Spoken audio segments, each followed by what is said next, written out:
ladies and gentlemen, to another episode of Sports Talk and the Success Table. I greatly appreciate your support to our channel. If you're not a subscriber yet, hit the subscribe button and the notification bell. Definitely. So, Ronnie, did going undrafted, did that put a chip on your shoulder? I know I've talked to a lot of undrafted guys, and they don't say that they put a chip on their shoulder. But in your case, did that put a chip on your shoulder?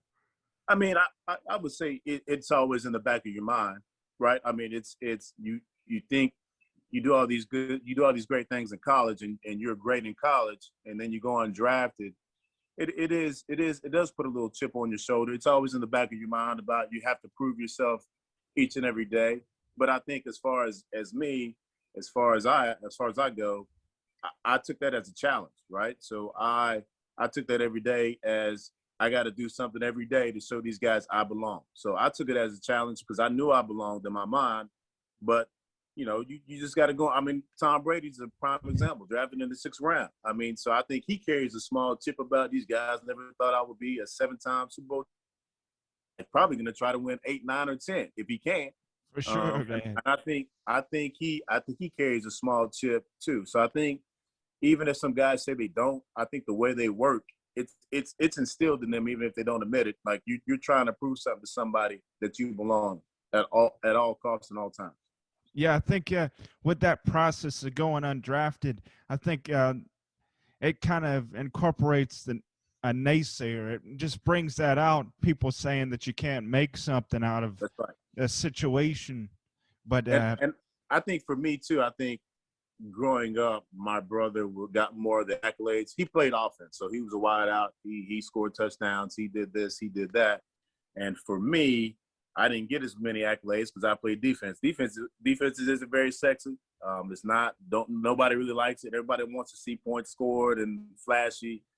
Outside of Dion, I don't know if there's anybody that's been a really flashy defensive player. So he got more of the accolades. So I kind of growing up, for me, I was competing against him. Like I want to show people I'm the better athlete out of the two of us because we were only a year and a half apart.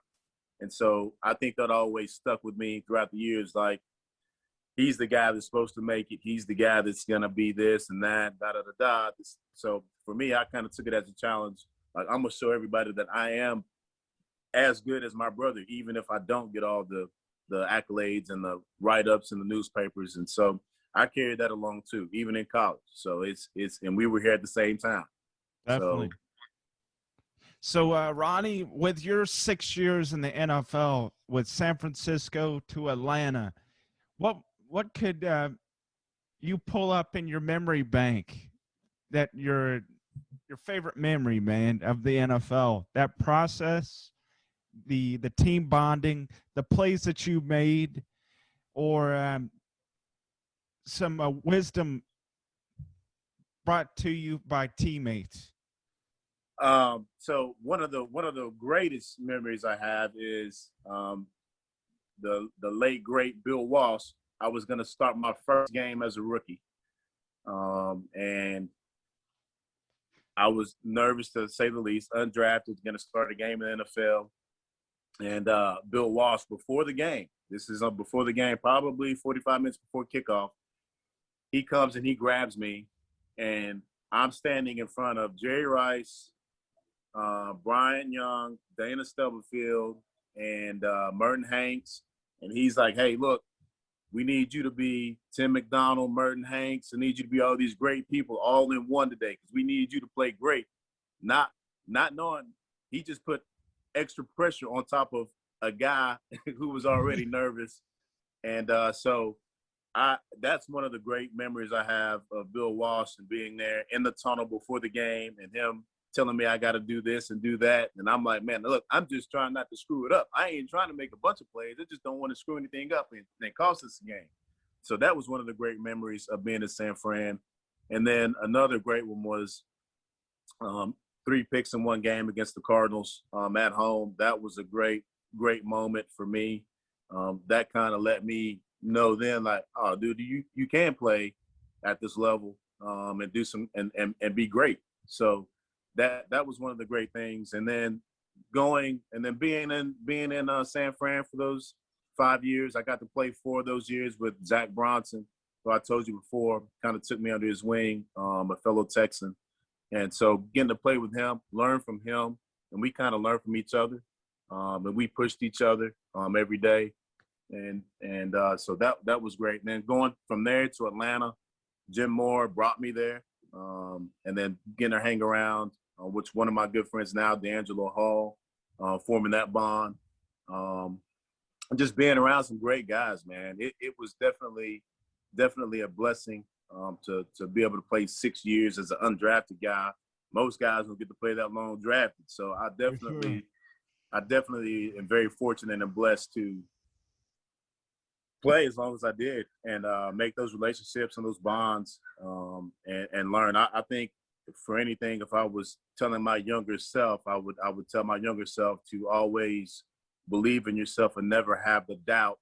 And you can do anything as long as you believe. So that's probably what I would tell my younger self. For anybody that's young enough, if you want it hard enough and you want to do it and you put the work in, you can do anything you want to. So, and that's definitely what I would tell my younger self. But I tell my son that all the time. Definitely, he's man. 11. Like you can do whatever you want to do as long as you work at it. So For sure. Right. So it was great to play. And it definitely helped me along the way and have that bond with a lot of guys and professionally on and off the field. I mean, you get to meet a lot of people that don't even play the sport that you have a bond with. So For sure. that you not that they're like you because of the stuff you did on the field. It's just the person you are. So a lot of times, my mom, my dad, they helped mold me. My coaches helped mold me into the person I am, not even just on the football field, but just in life in general. So, and that's a cool thing when somebody says, man, you're a cool dude. I didn't think you'd be like that because you're a football player. So it's cool to hear somebody say that you are a great person, a great human being, and not just what some people say, oh, you're just a football player. So I think that's great. That's a great compliment. This concludes our episode today, folks. We greatly appreciate the support. And if you're not a subscriber yet, hit the subscribe button and the notification bell to get all our up-to-date content. And if you like this video, hit the like button. We greatly appreciate it. We welcome you back next time.